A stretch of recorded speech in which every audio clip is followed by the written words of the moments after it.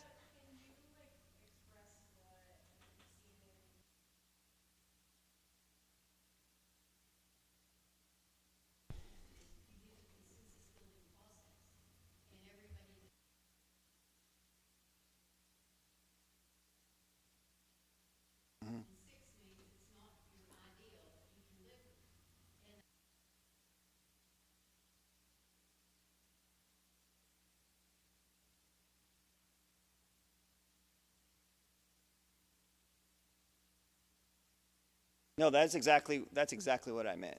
Um, so, so Everybody is heard, everybody gets to give their idea.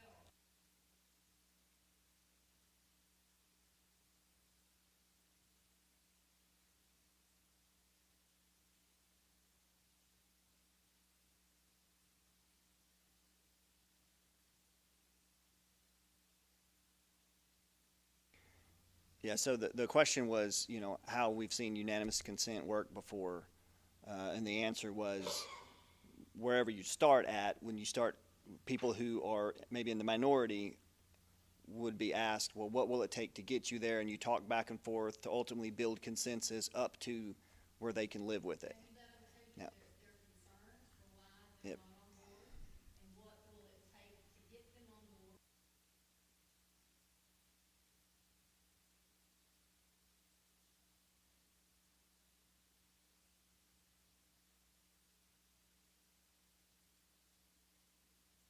Now, what I will say about it, it still means that one person could stop the whole thing if you can never get them to where everyone else in the room is. Yes. Is there not a way to combine Well, threshold? Are you not doing the same thing with the Yeah. unanimous consent? Can you not do the same process but have a percentage at the end of which should be approved? yes. So the question was, can you not do the same process but have the supermajority? So let me clarify. When we say what are we trying to get to, we want to get to unanimous agreement. That's the number one. That should be our number one goal. But if we can't get there, then it's unanimous agreement. So when we say define consensus, what is the minimum level we're willing to accept to move forward? Understanding that everybody in this room, if we said the minimum level, because yes, you're absolutely right. We should work exactly like you said towards people's concerns to ultimately get towards unanimous agreement or even unanimous consent. However, if we just can't get there, then that stops the whole thing. So then at what point is the minimum level that will be accepted? But what that means really is everybody in the room, you may be in if it's 80, then you may be in the 20%. The idea is that, but we all agreed on this, so collectively, it's what the group wanted, the community as a whole. Yes.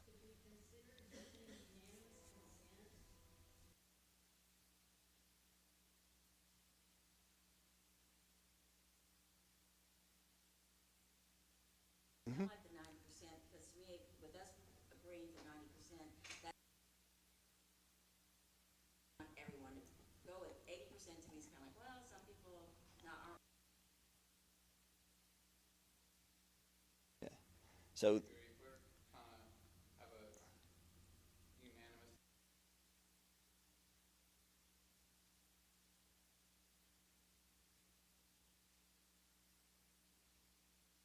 okay, so there's two people that think that 90% is a better threshold because it's closer to the greater group, and it's showing a stronger agreement, let's say, between everybody here. Yes, ma'am. What is the typical supermajority threshold? The highest I've seen is 90, and I've seen as low as 75. I would say most of the groups I've worked with land about 80.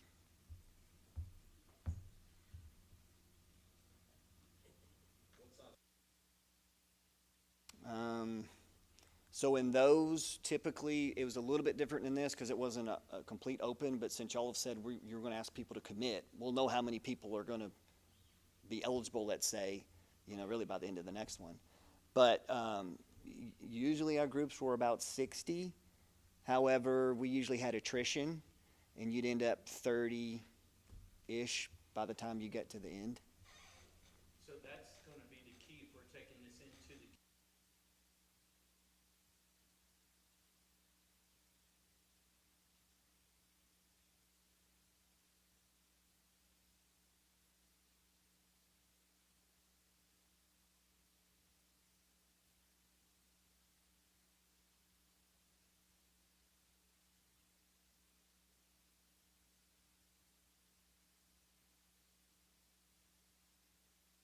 I will say in every one I've done, while we've set like an 80%, in every one, it's been usually unanimous consent. And one of them I can think of, we had one person that didn't. But it usually gets there anyway, but it's setting that minimum.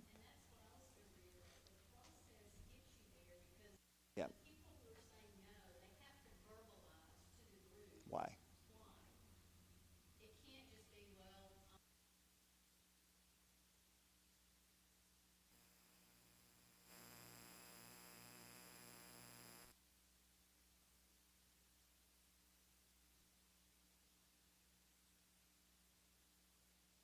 Yeah. And like I say, in my experience, even, and she's saying that in her experience, unanimous consent very rarely does not work because of the process of going through and verbalizing the people who are not in agreement why, and then working back and forth. And that is my experience as well. Even though we set this minimum threshold, we almost always get to unanimous consent anyway. Yes, sir. So that clarification around what we're doing,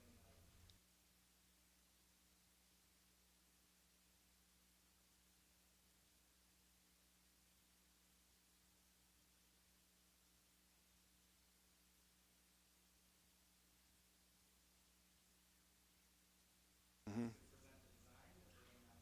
present the design that we're doing that with, right? So is that the intent of?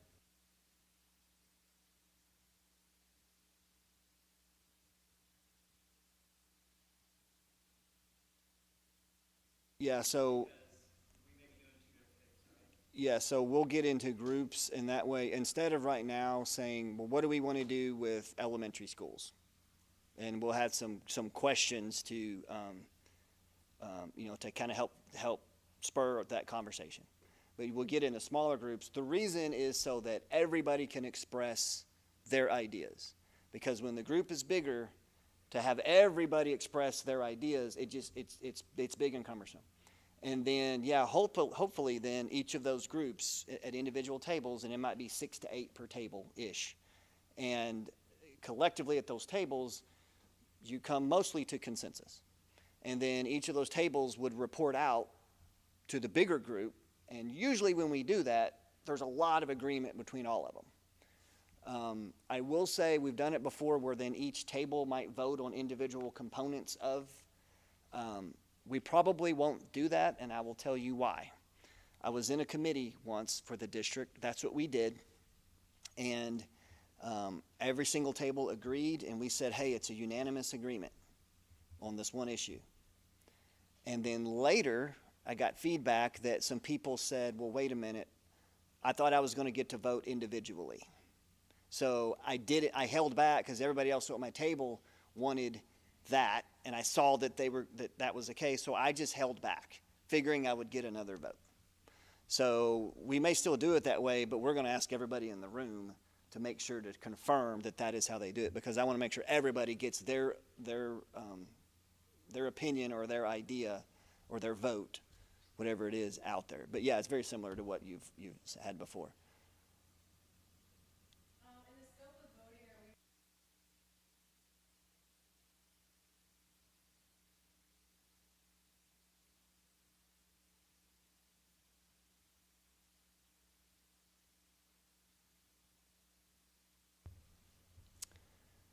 Yes. So the question was, what kind of items we're voting on. So basically, it'll be pieces of this. I'll give an example. If we talk about security for the district, Decatur High School does not have a secure vestibule, and when you walk in the front door, you walk straight into the corridor. You have to go across the hallway to get to the office, and once you're in, you can go anywhere in the building. So if we say, hey, somewhere in the long-range plan, the district needs to upgrade the security at, the campuses, Decatur High School is the #1 priority, and that should be done within the next 1 to 3 years. Who thinks that should be part of the long-range plan? Something like that. No. We're not going to get into that level of what that solution necessarily is. That would be future, because that's going to get down into, towards a bond planning, and then here's scenarios on how we can address it. Here's what the costs might be. That's really the next step. But to identify that for security, and it might just be, and it might not be so specific. Might say all schools in the district need to have a secure vestibule. It might just be something like that. Dylan? Will current board members be able to vote? Yes. So, in my opinion, they better agree.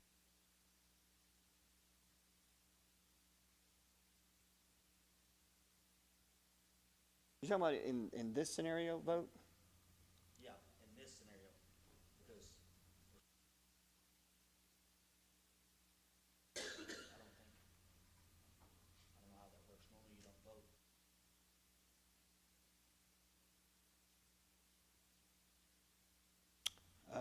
We might look into that and see if that's the case, and then, because ultimately the board members get the vote up here anyway.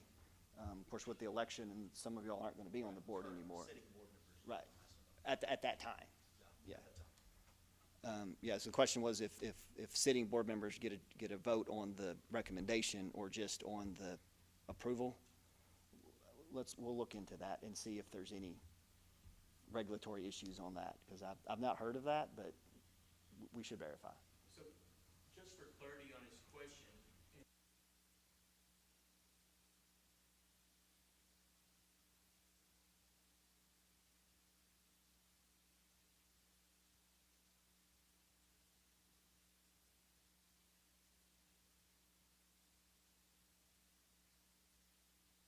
Correct.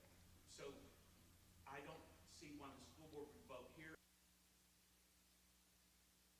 I may be wrong, but I don't think that's how Texas School Board Association would recommend. Yeah, yeah, and that's what I was saying. We probably need to look into see if that's even a possibility before. Okay. Okay. So I'm going to try to wrap all that up. Oh, yes. You said One more when you question. divide into groups, each group's gonna be doing the exact same thing. Yes. Coming up with one thing for the group to do. Yes, so each group will be discussing the same thing. Each group doesn't have a separate piece of the total. Everyone will group this, and we'll take whatever if we're talking elementary schools, and what are we gonna do with elementary schools, what are we gonna do for high schools, what are we gonna do for middle schools, and then if there's an overlay for security or something like that, or if there's an athletics or whatever those are, everybody will be talking about the same thing at the same time. Okay, so now I'm going to summarize it up. What I'm hearing is our goal is unanimous consent. That's what we're working towards. However, the minimum threshold will be supermajority at 90%. Of the people eligible to vote, you have to have been at 3 meetings to be eligible to vote. Guess we're going to track it. And had to be in person participating. Okay. Does anybody not agree with that? Board members aren't gonna. Sounds like board members are not going to vote on the recommendation. That's gonna be straw voting. Yeah, but you'll be on that. Okay. Okay. Did y'all notice it was unanimous agreement? Okay. That's the hardest thing we have to do tonight, by the way.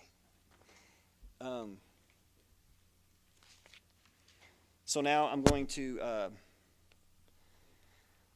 get into just kind of some highlights of the district and kind of where we're at. And like I say, this is really to set the foundation as we start talking later about facilities and looking at that long-range plan. So if you look at the district, facilities, it's kind of hard to see on the projector. But you've got Decatur High School, McCarroll Middle School, Carson Elementary. This is mapping out your facilities. You got Carson, Rand, Ennis, and Young elementary schools. Admin building and Eagle Stadium here. You got your baseball and softball complex over by McCarroll, and the maintenance over there as well, and then the bus barn down by Young. So, you've got your complex over here at McCarroll. Is that, well, that's not showing up. Where 10, 2, 9, 5, and 4 are, or I guess 4 is Rand, just slightly up there. So you kind of see where we are in the district. Feeder patterns, your elementaries, your pre-K to 5. There's 4 elementaries feeding 1 middle school, feeding 1 high school. For currently, and this is as of last week, 797 students, so almost 3,800 kids in the district at those 6 campuses. So the district had a couple years ago, so TASB does a lot of things for school districts. One of the services they do offer is facility assessments.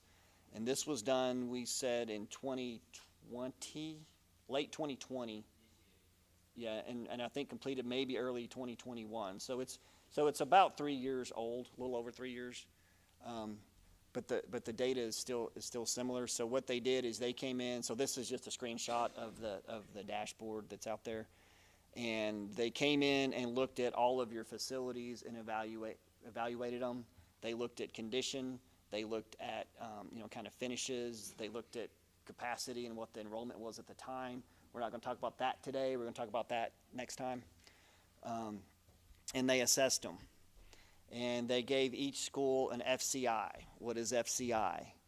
That is a Facility Condition Index, which is the ratio of deferred maintenance dollars to replacement dollars. So they added up all the deficiencies that they identified in each facility and divided it by and put a cost to correcting those, and divided it by what would it cost to rebuild that facility today, well, when this was done. And the ratio of that is the FCI. The lower the FCI, the lower the need for remedial or renewal funding relative to the facility's value. There's less things you need to do to kind of address those issues. So there's 2 examples here. The one above, FCI of 3.54, that's a facility that's in really good condition. And then this other one that's 79.34, that is one that has a lot of issues that need to be addressed. How a lot of building owners use FCI, when that number gets bigger, they start considering at what point is the investment in this facility worth continuing versus building a new facility. I've seen, so just on here, the red is, on this graph, is starting at 70%. And that's just how TASB did it. I have seen some facility owners that start considering that replacement at like 60%. That seems a little low to me, but somewhere in that range is where you have to ask yourself, does it make sense to continue to put this money in this old facility versus building a new one? So I'm going to show you what TASB showed for all your schools. So you can see Rand, Carson, Young, and Ennis all were really low. Now Ennis, I will give because this was done, or it was updated after the renovations that happened there. Ennis is showing a 10.19, but they were recommending a connecting corridor from Ennis to the multipurpose building so that those kids didn't have to go outside, go into the cafeteria, and that was a majority of that number. And I wouldn't call that a requirement because you could fence in that area. There's other ways to do it. When you remove that one piece, that FCI on Ennis drops to 1.8. Now, that doesn't mean that there's not some old finishes and things like that, but it means it's functioning, for what's there. You see McCarroll at 79.34 is by far the biggest one. And then Decatur High School at 21, it's still in the green, you know, saying that the building's pretty good. I will tell you what makes up the majority of that cost on their report is that all of the mechanical units of that school, minus like one or two that have been replaced, are original to that construction. And so they're all past their expected life expectancy on average now, today. Well, actually, when this was done, and they're a couple years older now. And then the roof, I think, had 4 or 5 years left on it when this was done, so it's right up towards the end of its life expectancy. Those are the two major costs on that one that's starting to rise to raise that number. Any surprises here to anybody? Yes, sir. Is that deferred maintenance cost, is that like in a time period projected? So the way they did it on the cost piece. So the question was how they figured on that deferred maintenance cost, and it's not really deferred maintenance. It's issues that need to be addressed, and I'm going to talk a little bit about that in a minute. But they figured in today's dollars. So when this was done in 20, so this is really this is actually in 2022 dollars, because what they did is they did it in that day's dollars, and they projected a year ahead, thinking that by the time you design something and issue it to bid and bid it, you're going to have to build in some escalation. So it's still 3 years old from today, but understand that from a ratio, it's still pretty valid, even though it's a few years old, because while the cost of that work would have gone up over those 3 years, so would the cost of building the new building or the replacement building. So that's how they do that. Can you explain Ennis again, why that was higher? Because they had if I remember right, $1.9 million worth of issues that could be addressed at Ennis. 1.3 million of that was building an indoor enclosed corridor from Ennis to connect the multipurpose building. So that's the majority of what they identified. So the kids don't have to go outside. Yeah, I know, and that's what I'm saying. That's what they had put into that report, right? But that's why I was saying when you remove that from the calculation, Ennis drops to 1.8. Yeah, correct. That's a fair statement. So the comment was that Ennis, because you don't need that, and you've already got that issue resolved, that Ennis, a more accurate representation of today, would be about 1.8 versus the 10.9 on the FCI. That's true. So can I ask a question on Ennis? Yes. So we learned at the board meeting that there's some significant plumbing issues that we can't get numbers. So the question was, at Ennis, we've recently learned that there's some plumbing issues that you can't get fixed, but are being addressed, right? But how does it affect in here? So that number would just go into the numerator and would drive it up a little bit. And I just heard about some of those issues today that are being worked on. So will this But be yeah. updated based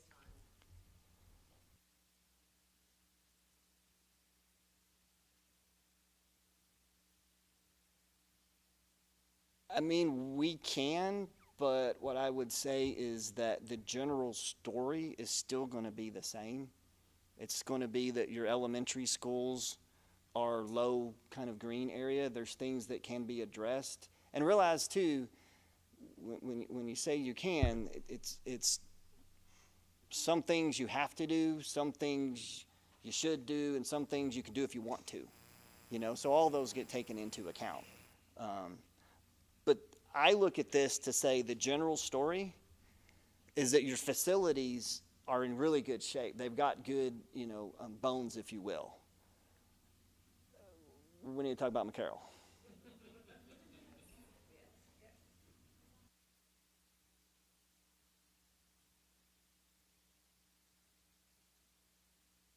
See if that fixed the needle one way or the other as far as new versus in terms of figuring the capacity and what you might have to do to address that in addition to the condition. So in the second meeting, we are talking about capacity of each of these facilities. And because we're tying it to the updated demographic report, we don't have anything plugged in on what that would do to this with that addition. Because really, whether you build a new facility or whether you do addition here to address the capacity, the approximate cost for that piece would be the same. So while we could update that, you would also have to update, so you could update the numerator by saying if an addition costs, I'm just gonna make up a number, $10 million, you update the numerator, well, you're gonna update the denominator by the same $10 million. Because you're either building it at the new location or you're building on the addition to the existing. So I don't know that it changes the actual ratio, but it is a consideration that we need to take into account. And we'll look at that at the next meeting when we look at capacities. Does purchase of real estate not fall into that category?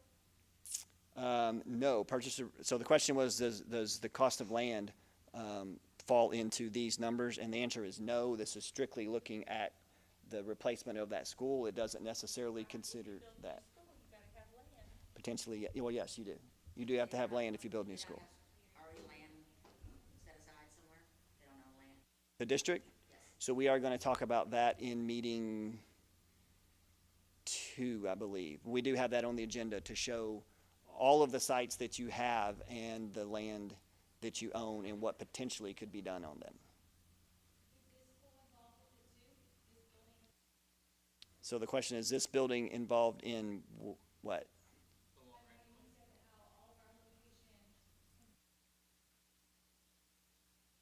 Oh, yes, this building is on the list as well to be shown. Sorry, the question was, is the administration building going to be part of that study that shows all the land that's available? And the answer is yes.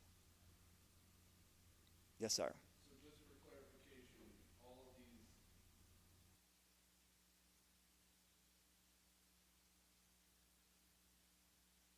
No. So the question was, do these FCIs include anything on capacity? And the answer is no. This is condition only. This is physical condition of the facilities. Anything else? So did want to, because it's the one in red, talk about McCarroll just a little bit. There's one other thing I want to ask. So we discussed whether we need to tour these facilities. And once again, this is not a bond plan. So we're not getting into specific things we need to do to improve them beyond something that might fit into the long-range plan that should really be, here's the ideal scenario for all campuses or all elementary schools. And then we can go back and say who has what. But the question is, and we talked to the district about, is there interest for this group to tour these facilities? If so, we can set something up to do that, to walk through. But once again, think about the lens of long-range plan, not bond plan. Yes? I could just say from experience from working on projects.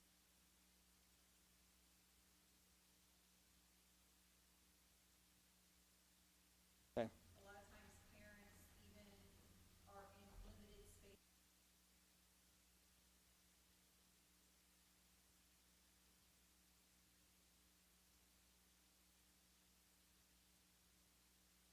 Students and teachers and staff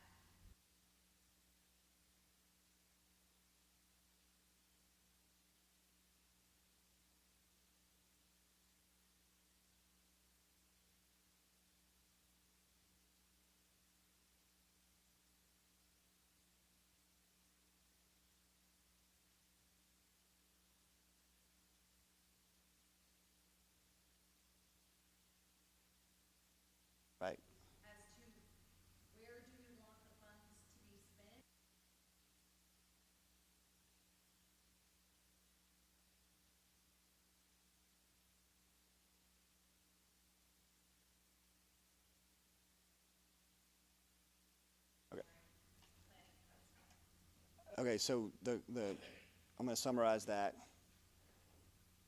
And it's probably important for people to go walk through the facilities that have it. Okay, so I guess the question is then, and we can talk and figure out, do we schedule a time where everybody's together, or the district probably can make it available a couple of dates, and then people can figure out which one fits in their schedule or their calendar. So we'll work on that and get that out to this group and publicize that, you know, when those facilities can be opened up for y'all to go look at. Okay. So I'm just going to hit the kind of the high points of, so this is just showing how I'm not going to go into all of this because frankly I can't read it on this screen, but where the different things, and they dived into several areas of the facility, and they rate each one. You can kind of see the green, yellow, red, and that's good, fair, and poor condition. And this is specifically to McCarroll. I just want to give you the highlights of McCarroll, and then if we're going to tour them, you can see them firsthand. So McCarroll was originally built in 1973, I believe, is the high school, and it did have an addition in 1993. One thing to note about that, you know, so it's it's 50 years old, and a lot of the codes that were in place then, and things that met code then, do not meet codes and standards today. In fact, some, like the ADA and TAS, the American Disabilities Act, and Texas accessibility standards didn't exist back then. The TEA requirements on minimum square footages for spaces didn't exist back then. So when we evaluate facilities, we have to evaluate on standard, and we typically evaluate on today's standards. So those standards didn't even exist when this was built. That doesn't mean that it is not in compliance with anything. It just means that that's what's changed over the years. The HVAC equipment is near the end of its life. It was replaced in 2011. The roof is near the end of its life, and we're going to talk about those in a minute. It was put in 2006. Finishes throughout are past their life, and there's some in there that are still original to the building. Electrical and plumbing systems are past their life, and some of the issues in electrical, and you look at fire alarm and things like that, is when they get to be so old, you can't get parts for them. They stop making parts, electrical panels, the fire alarm panels, the devices, and things like that. So you have to start replacing those pieces of equipment at some point. Several areas of the building do not meet current accessibility standards. If you've been in the restrooms, when you first walk in the front door, the door is about this wide if you can fit through it.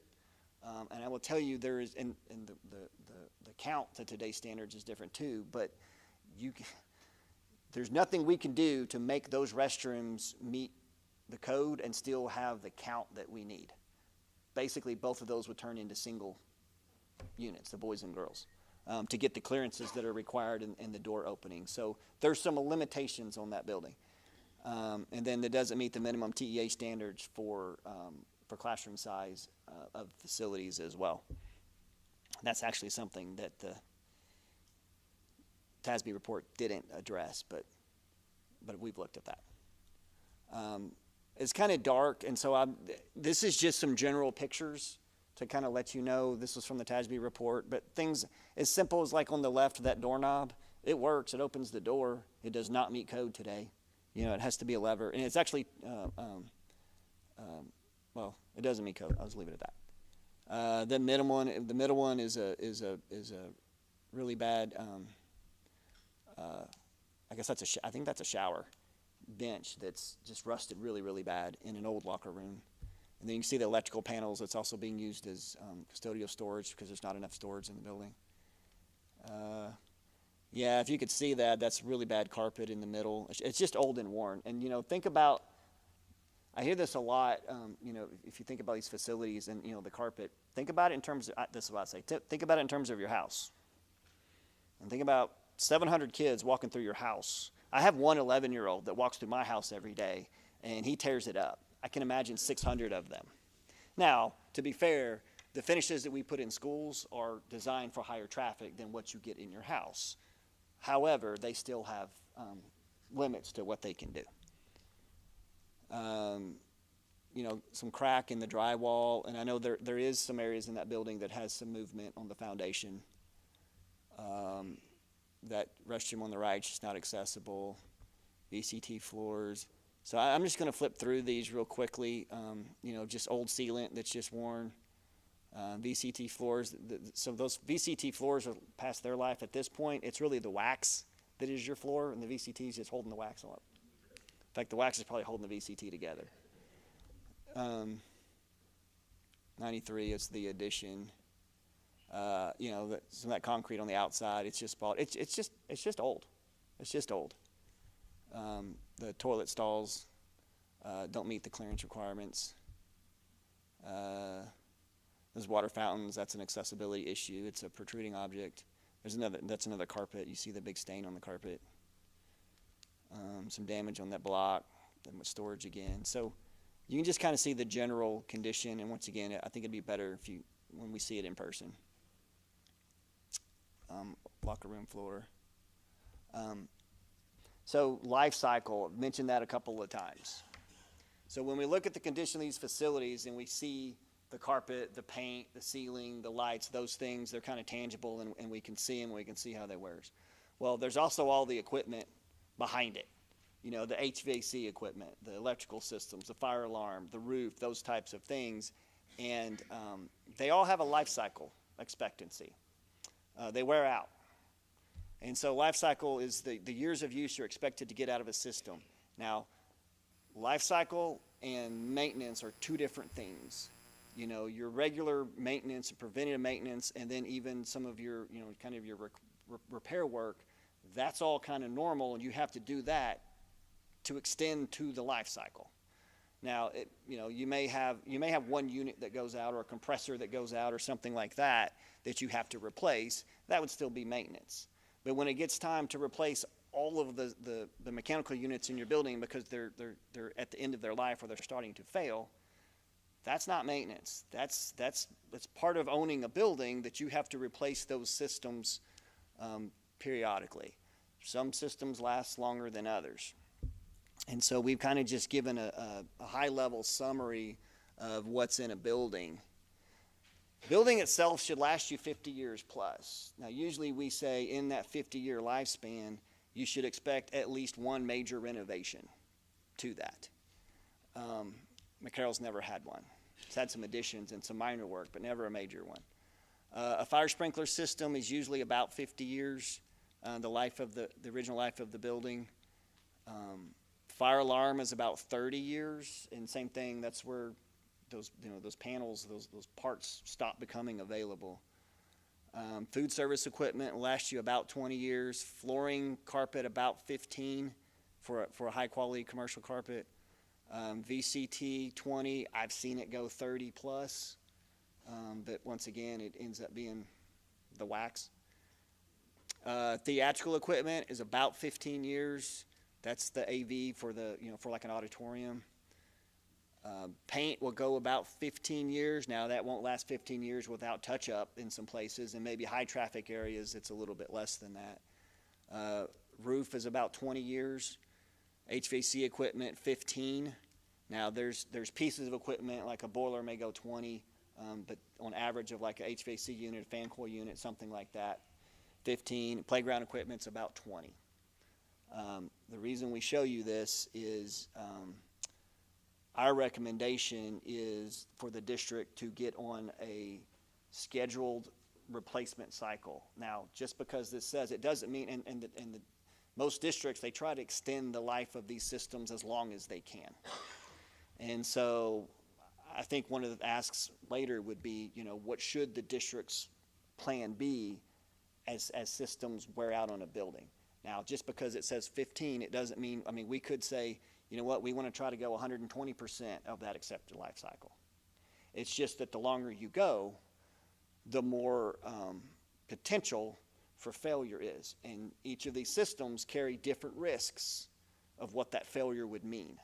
When you start pushing the paint out further, it just doesn't look nice, and it's flaking on the walls. When the HVAC gets to be 20 plus years and you start having units break in and the classrooms get hot, that's a completely different situation. But it's something to take into consideration. And there's a question in the back. So this timeline, do we have, I know.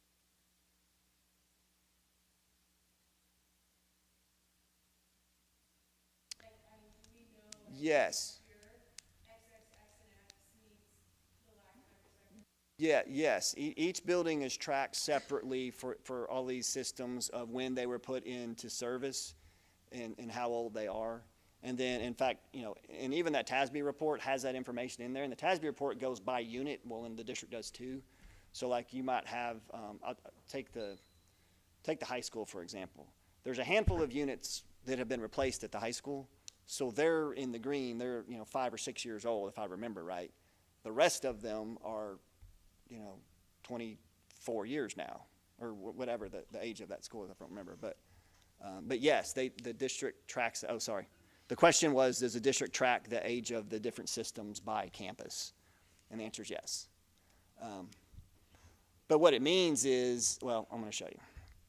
So I want to show you this example because I've heard a lot of, and when we talk about, because we talked about, there is financial implications here too.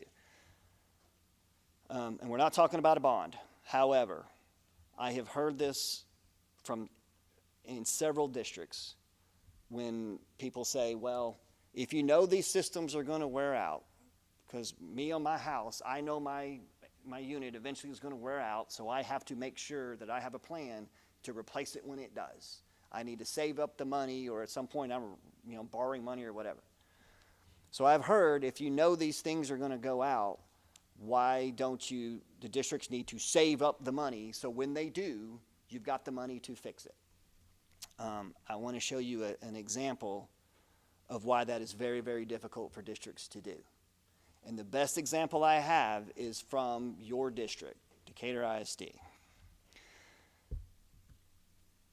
Carson Elementary School. Most of you probably know that last year, I guess it was last summer that we replaced it. So year and a half ago, 2 years ago, the units started, the HVAC units in classrooms started failing in Carson. And about 2/3 of the building, 2 corridors, the HVAC, they stopped working. And I know the district went and tried to fix them and couldn't, and eventually had to put in temporary AC units in well over 50% of the classrooms in the school. And so we came in and last summer replaced all of the mechanical units. All in, it cost nearly $3 million. Now, the district was fortunate in that you had some money left over in a construction budget that you were able to do that. But I'm going to give you a scenario. So if you needed to save up, and we save 15 years life, I know you can extend it longer, but just for this example, 15 years. So it means in 15 years you need to save $3 million in order to replace that equipment when it ages out at the end of that life cycle. You also have 3 other elementary schools to do that with. You also have a middle school. You also have a high school. So in round numbers, about $22 million to replace all of the HVAC equipment in all of your campuses, which means you would need to save $22 million in approximately 15 or stretch it out to 20-year period. Still, that's over $1.1 million in a 20-year period if you stretch that life out. You also have roofs. You also have flooring. You also have paint, fire alarm, food service equipment, all of these systems that are going to wear out. So if you were going to replace all that in the entire district, it's $44.9 million over a, call it 20-year period. Your budget right now is about $39 million, and 80% of that is salaries. So, that leaves, doesn't leave much to try to save that much money. It's why most school districts pass bonds to pay for this. Now, there's still some things that would happen out of M&O. We're going to talk about the difference between M&O and INS in the next meeting. But there are still things. But it's why when we talk about, and we're not going to ask you to do this, but what we're going to ask is what should be the plan for the district for life cycle replacement. That there is a plan to do that. But this would most likely have to be funded by a bond because the district and most school districts just don't have the money. And we're going to get into the budget next time, but just don't have the money to do that. So I just wanted to share that. Yes. Backtracking, so obviously we have amounts and lifetime, but I mean, obviously we're making a new plan for the next 15, 20 years, but is there a plan that exists that we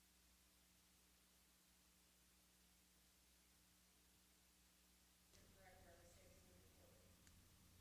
So the question was, does the district have a plan right now, understanding we're putting together a new one? And you said so that we can correct our mistakes. I wouldn't say that there's a mistake that's been made because the district does track these things. It's just that when you come up to it, so I'll throw it out there. The last bond that failed was to address some of this. But what wasn't out there, I think, to the community is partly why we want to include this in this long-range plan so that people understand this. Because if right now, I don't remember which school it is. Actually, I think it's the high school. It's either the high school or McCarroll has the oldest mechanical units, and they're about 20 years old. If they started failing, the district does not have the money to replace them. So right now we're working on where those down faster. Without funds to replace them ahead of time, yes. So when we start getting into the plan for this, it's kind of like your car, right? You want to get as many miles out of it as you can to get the best value, but you want to get rid of it right before it breaks down, and you get the major repair bills. It's kind of what this is. Now, the district in their maintenance, they're in their periodic maintenance, they're checking these units still. So they kind of know what's working, and when things start to break, in a lot of cases, they can do some work on it and keep it going. It's just when they start systematically failing, like Carson. Now, I will say Carson was kind of an extreme, the way that went down, because usually it may be one or two at a time over a period. And Carson, they all went down within a couple of months, so it was extreme. So I don't know that it's that the district is doing anything wrong. I think it's more. This needs to be taken into consideration. If you remember at the beginning, we're looking at aging facilities, including life cycle growth and student opportunity. This falls into the aging facilities. It doesn't mean they're aging right now, but we know that within 15 to 20 years, and so if it's, hey, every 5 years we want to do, a bond to address the next 5 years, that would be kind of part of a plan, potentially. Yes? Just to kind of hit on that, the district does not currently have a range plan, like what we're doing right now. No, nothing that. Addressing those individual issues, so there's not a, Yeah, so, have a plan at the moment. yeah, so the question was, does the district have a current long-range plan that addresses this? And the answer is not formalized the way we're doing it cohesively for the whole district for facilities. They have a plan of what they're doing for this, but it is contingent on getting funding to do the things, which when we come up with ours, it is also going to be contingent on getting funding when it needs to happen. I think one of the differences, what we're doing here is going to be completely transparent and published so the whole community can see it. And so it hopefully, I think, when the ask does happen, there's not a surprise. Well, why do you need to do this? And the like I say, the response, well, why didn't you just maintain it? Well, you maintained it to last 22 years instead of 15. This seems like a big project. 4 meetings, the normal amount of time it takes to come up with a plan. Is that an adequate amount of? Most I see is 4 to 5. Potentially we have, and if we don't get there in 4, then we'll talk and say, hey, let's do another one. I'm going to guess that in 3 and 4, we'll know, and on the third one, we'll know. I'm going to guess that actually the majority of this, I think the consensus will come together pretty quickly, personally, but we'll see. It might seem daunting, but.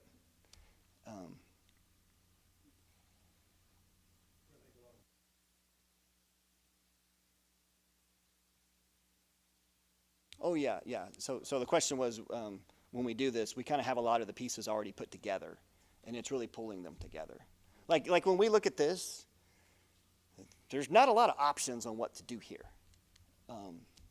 So, I mean, there are options. There are things you can do, but it's not a lot. I just wanted to show this so that you understand. This is the reality of what school district deals with on the maintenance. And I hear a lot of times this being called maintenance.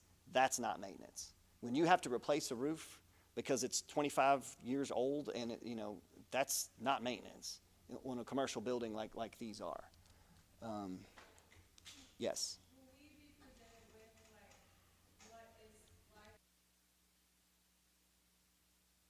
like the next 5 years, will we get a So, this is expectancy this year? so the question was, are we going to see a breakdown of kind of the existing equipment and what's kind of coming due, if you will, in these years? We weren't planning on providing that, and the reason is that's getting down into the weeds because, frankly, for the long-range plan, I mean, we can if you want to see it, but for the long-range plan, I will tell you, whether it's due this year or say it's hitting life expectancy this year, 5 years from now, 7 years from now, I think the way you memorialize it in the plan is going to be the same. I mean, my thought is like in 5 years, and here's the remaining lifetime expectancy. That's a huge hurdle that we. So what I will say, and you are correct. So what the comment was, if for example in 5 years there's $50 million of life cycle issues that are coming up, that's a lot to plan for and a big hurdle. What I will say is what the district has been doing, because ideally you stagger these costs. And the district has been working on doing just that as they plan out kind of replacements. And I'll give an example. If you've got two schools that are both, similar, coming up on a similar time frame, if you can stretch one a year or two, that way you stagger the replacements. The same way they've kind of done buses and things like that. You stagger that as much as you can, and they are able to do that. And sometimes it means, hey, there may be a little bit more service calls on this campus, but if we can get it to extend one more year, number one, it saves us that money that year, and number two, it helps us in the long-range planning. So the district is doing that now, but I think for the context of this plan, the issue is going to be the concept of how we address this, not necessarily this is coming due this year, this is coming due next year. That would be a bond committee. If I'm just going to throw something out there as an example, if we said, hey, we want to set a life cycle, and let's say it's 120% of what we showed on that other one because we want to extend it, right? And but every 5 years we're going to plan for a potential bond that would fund those life cycles for the next 5 years, if that makes sense. What falls in there, that's a management thing for the district, and that would really be up to a bond committee to really make that call of what's going to be in there. So all we're supposed to do is facilitate an idea of how they're supposed to finance it. Potentially, yes. Yeah. So the question is, so all we're supposed to do is have an idea of how we're going to, and finance, it might not be the right word, but how we're going to address it. And I'll give an example. So for the long-range plan, it might be, hey, we need to plan for the replacement of these systems, and we can define whatever they are within the time frame that we established for the life cycle. And that's really all we need to say. That also So- helps the board do their plan. Correct. Decide when we're gonna do bond for bond, or if we're gonna. It's Yeah. also for the board to have long-range direction as well. So the board knows that there's a plan in place without. Yeah. Yeah, so the comment was that that helps the board in their planning as well, looking at that. And also it means that when you have a bond committee, that you start with, hey, here's the long range plan, and here's what's due in the next 5 years for this. And then the committee, but here's the thing, the committee could still say, if there may be a good reason, well, we're going to include 4 and year 5 gets punted for this reason, And so there's still some flexibility, but it sets the starting point, you know, and then it helps with the communication too, back to everybody as to why are we doing this, instead of just arbitrarily deciding we're going to do these 3 schools now.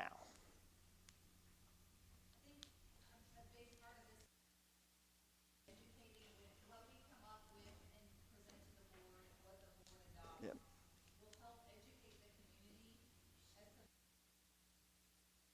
they're not, you know, it's been so long since the bonds passed in Decatur.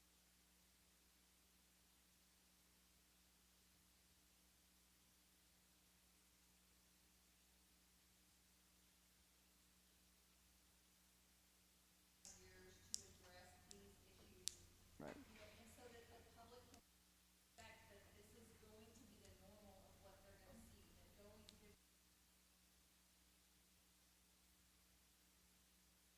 And getting that conversation going in the community so you can get the community support. Yeah, so the comment was that this also helps educate the community as to kind of what the norm was going to be to maintain these facilities, that, you know, kind of expect that every however many years there's have to be a bond to address these needs. I think also that it sets you up to where, you know, the longer you put it off, then when you do a bond, the more of these needs have to be addressed, and it just balloons your number before you ever get to addressing any other issues. So I'm kind of piggybacking off of her.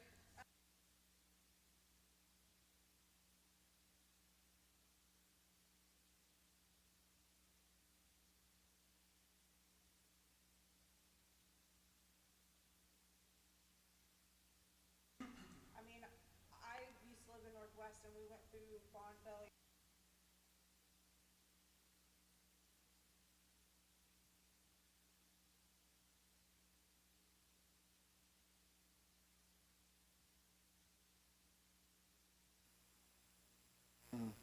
Maybe homeschool or private school, or how are we gonna convince these?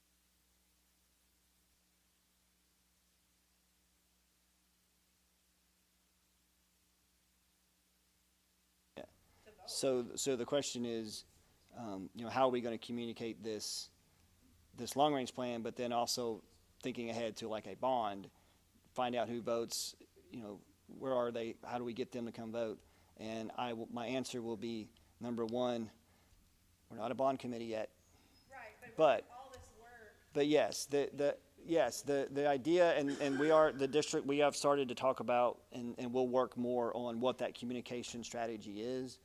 The district will have a communication strategy for this. Hopefully, all of y'all will go out and talk about this and tell other people about it. But, you know, I don't know that that's been fully developed yet, but it's not the immediate direction of this committee right now I either. totally Yeah. I understand So. that, I just know after the first fail of the bond. Yeah. And all the comments and all the negativity of what was being.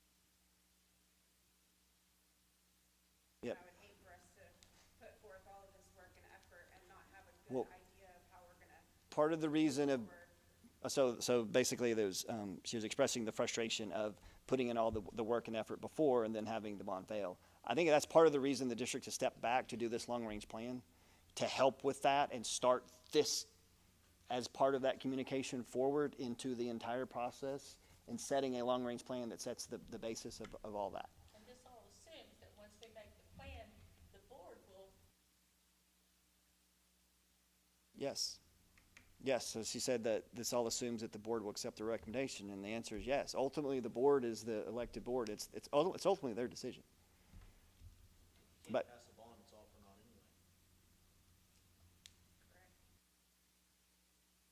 I don't, Buy it at some point, it starts up there, so that's where. yeah.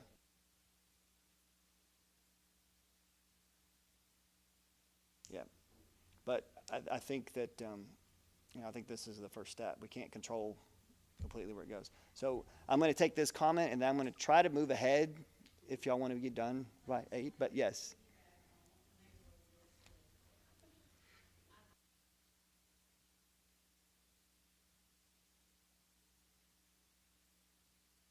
Yes.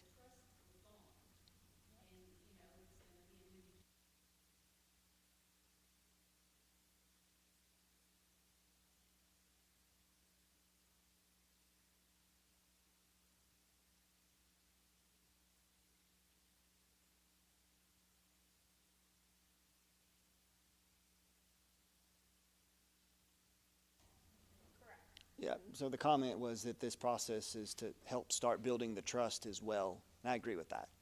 I agree with that. And once again, we're not talking about bond.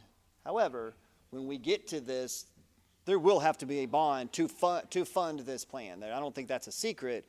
We're just not there yet. We all know we need one. Okay. So I'm going to move forward. I'm going to go through this kind of quickly because I thought we'd be done by 7:30, not going to lie.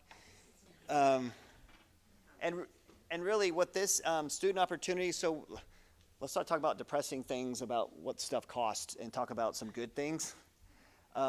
What we do this for is we want to look at, and once again, think back, and we're going to talk about, once again, growth next time, but your 4A district, you are projected to be a 5A within the next, I think the projections show 5 to 8 years, something like that. I don't remember the exact number. We'll look at that. And so what we looked at is what offerings and what student opportunities do you have now? And then we kind of start comparing that to what are other 4A and 5A districts doing so that y'all can start thinking about where you may want to go as a district. And once again, this is facilities, but to accommodate these programs. So fine arts, you've got band, choir, and theater already. You don't have orchestra. And usually where we see orchestra come into play is usually kind of it's really 5A. It's the kind of the bigger 4A, smaller 5A. That's where orchestra usually starts. And it really becomes about, more opportunities for those kids. I know your band, and we have heard previously that, your band hall, your rehearsal space at the high school is really too small now for the amount of kids that are participating. I think there was a plan to enlarge it in one of the previous bonds. So you've got these programs, but they are growing as your enrollment grows. And so one of the questions is, or will be when we look at the high school is, do we need to consider the spaces that are needed for these, at some point down the line. And then potentially if you add orchestra, because orchestra has some very specific needs related to instrument storage to protect those instruments because they're very sensitive. And then we looked at athletics, and I'm not going to go through all these. You can see them, but for boys and girls athletics, you really right now offer everything that 4A is. The only thing that I would see that you may consider adding in the future is wrestling, boys and girls wrestling as you get to 5A. That's what we typically see. Now wrestling is a pretty large room for the mat room. Those mats are pretty big, and we've seen them in the gyms with mat movers, and I'll just say they're cumbersome at best. So once again, that's not necessarily an immediate thing, but down the road, it's a potential consideration for boys and girls.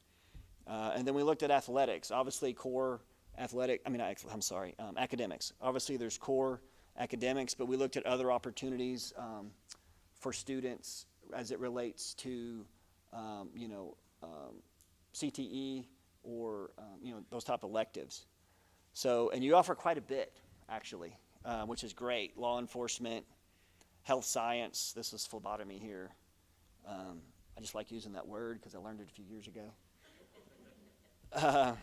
But phlebotomy being, med sciences, auto tech, engineering. So any of these where these kids get the hands-on learning, is great. Either it prepares them, and in some cases gets them certificates ahead of time, but prepares them for college, or in some cases to go straight into the workforce, or gets them a head start on a trade certificate or something like that. It's awesome opportunities for kids. Engineering, horticulture and flower design, just the greenhouse, advanced academics, some dual credit, advanced placement type classes. Animal science, you've got an ag barn out there. Welding, I know the welding program, very popular. Have y'all had to turn kids away yet? We have to be real particular in size of classes of our lab space. Yeah, so the lab space on the welding, we've heard that before. It's for as successful as that program is in the interest, at some point you get too many kids in there and it just becomes a safety issue.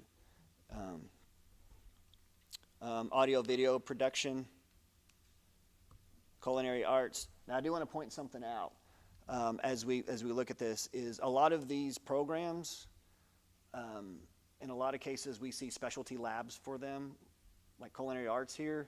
I mean they're in a family consumer science or a home ec style kitchen.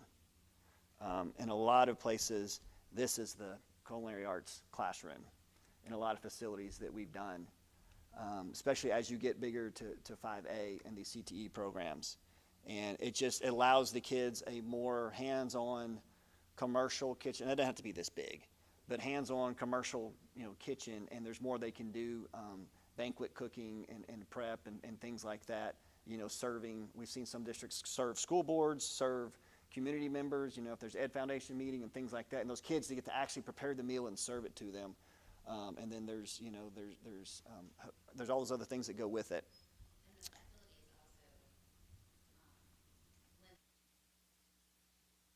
Yes. So the comment was that.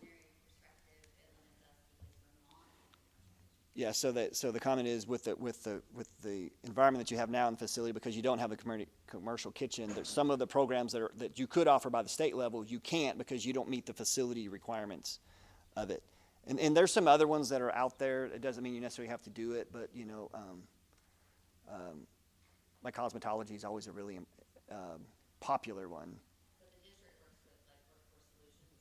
So you have a partnership on that. Constantly getting like, okay, so what are the needs of the theater? From a workforce perspective, what is it that Yeah. we need to make sure we're working and we're Yeah. training and we're preparing them, because as we all know, college isn't forever. Yep. And that's completely okay. You got trade schools, and you just got some right. We are growing, and this is a top area that we.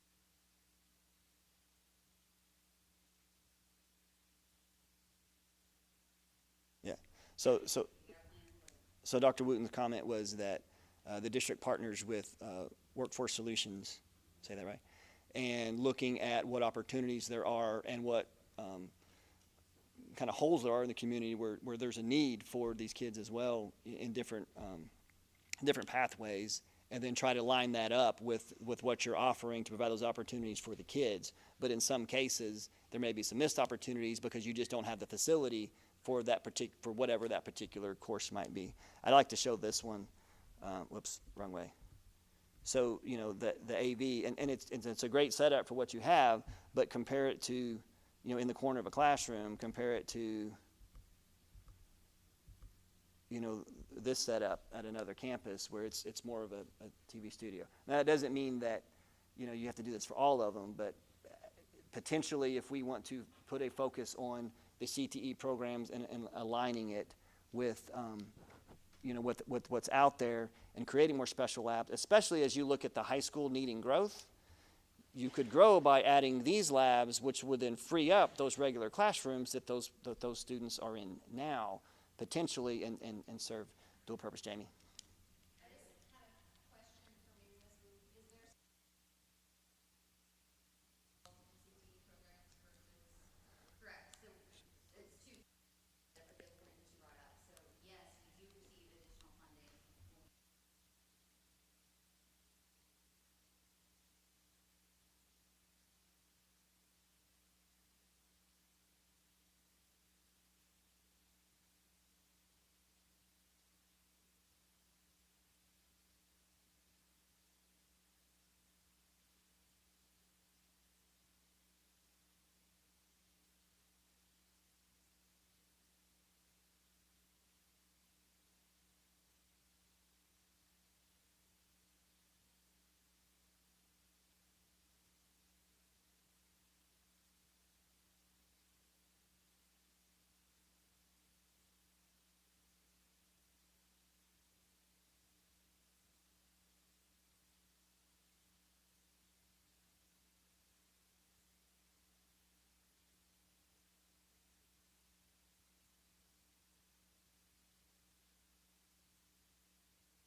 they're still developing those that we're gonna have to feed into.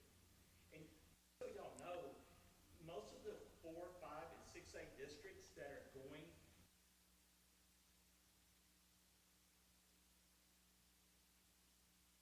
facilities for these students so that they can offer more power.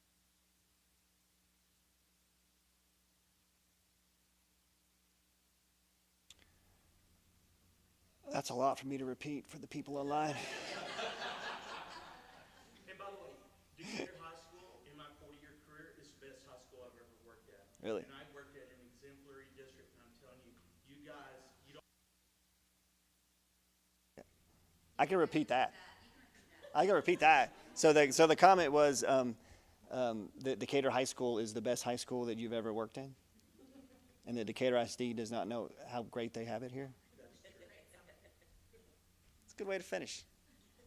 Did anybody else? Did someone have a comment back there? No? Yes, ma'am. Is there any way that we could get a percentage in regards to the need?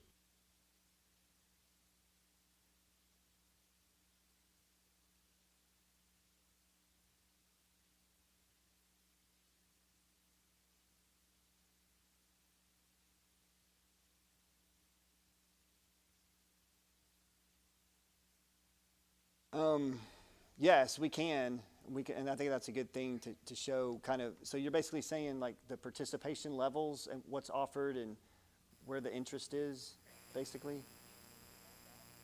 I think we can do that, right? Well, we have all that. Yeah. A lot of it, some of it fluctuates. I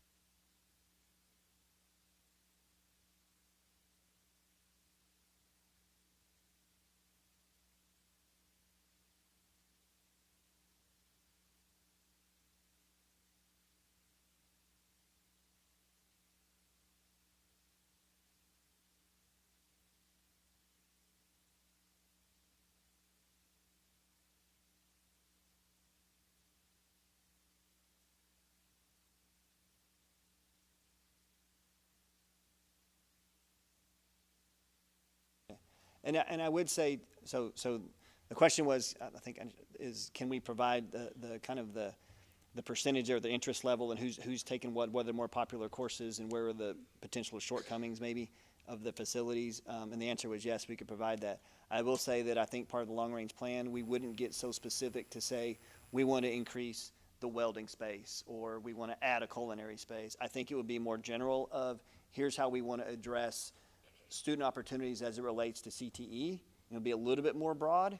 And the reason I say that is because then that gives flexibility within those other groups to fit within that because the interest might change over time and let the district have the ability, and the future committees to adjust according to that.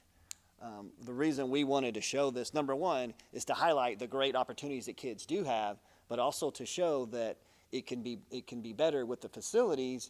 And from my perspective, as you continue to grow, I think that your facilities would need to be more specialized for some of those. Now, some of those you can have in a standard classroom, but some of them need to more specialize, especially when you get into like the med science. I mean, the top one there, med sciences, where you have the whole, the bed setup simulator, and that they use. I mean, we've done one where it's EMT, and they have the rear of an ambulance built into the classroom for those kids to go into. So those type things as well.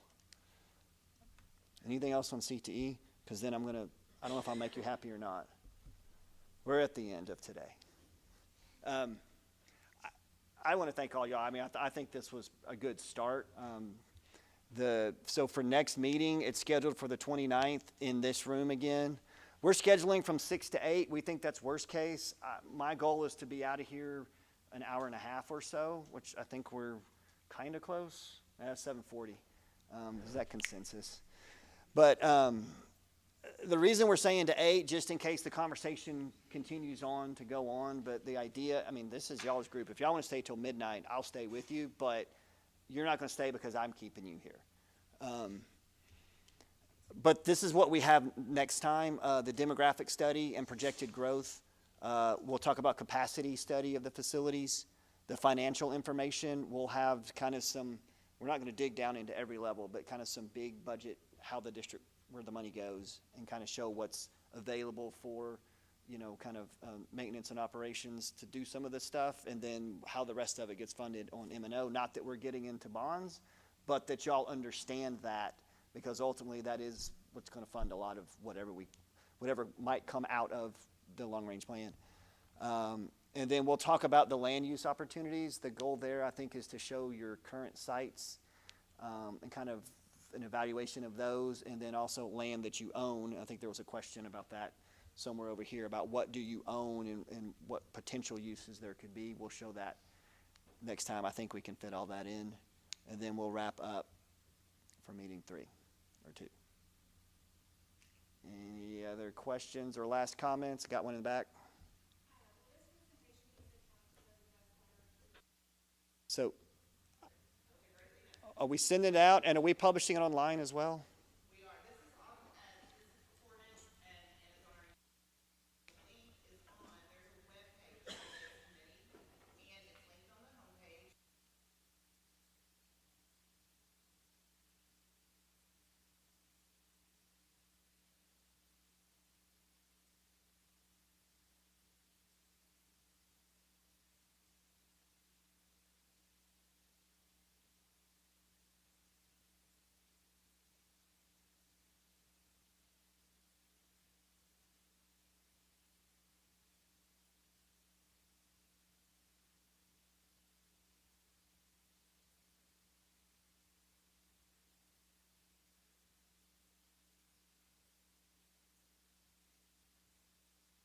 Do I need to repeat that? Okay, good. That was a lot. Okay.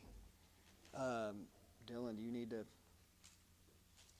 adjourn us? Number 6, adjournment at 7:42 p.m.